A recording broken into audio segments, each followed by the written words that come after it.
Class in continuation of sorting material into groups.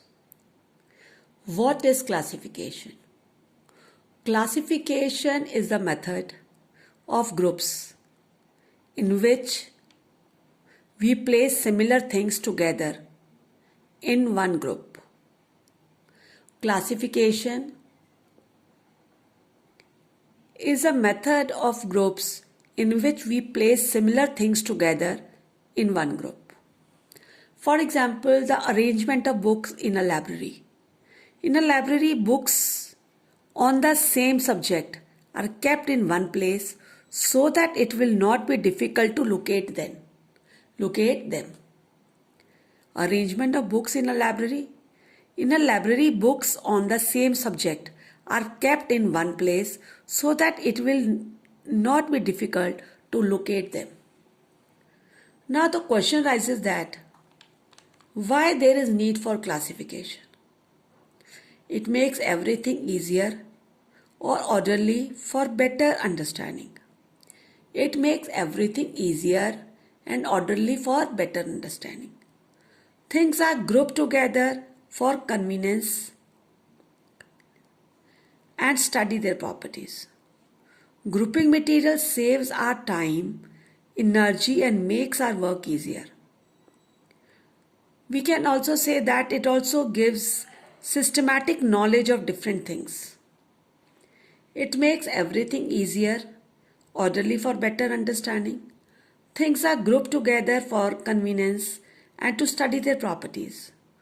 Grouping material saves our time, energy and makes our work easier. It also gives systematic knowledge of different things.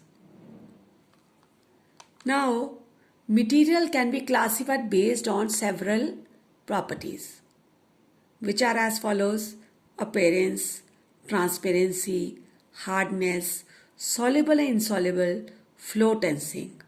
I repeat, material can be classified based on several properties: appearance, transparency, hardness, soluble and insoluble, float and sink.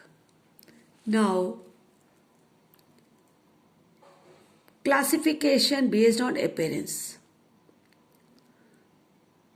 It can be divided into two parts: lustrous, non-lustrous.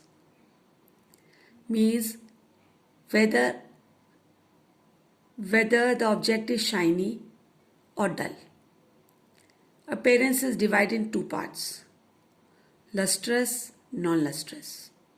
For example, material can be differentiated from each other based on their looks, how they look, how object can look, right? Diamond and gold are shiny is known as lustrous material. Graphite and wood do not appear shiny and is known as non-lustrous material. Thank you.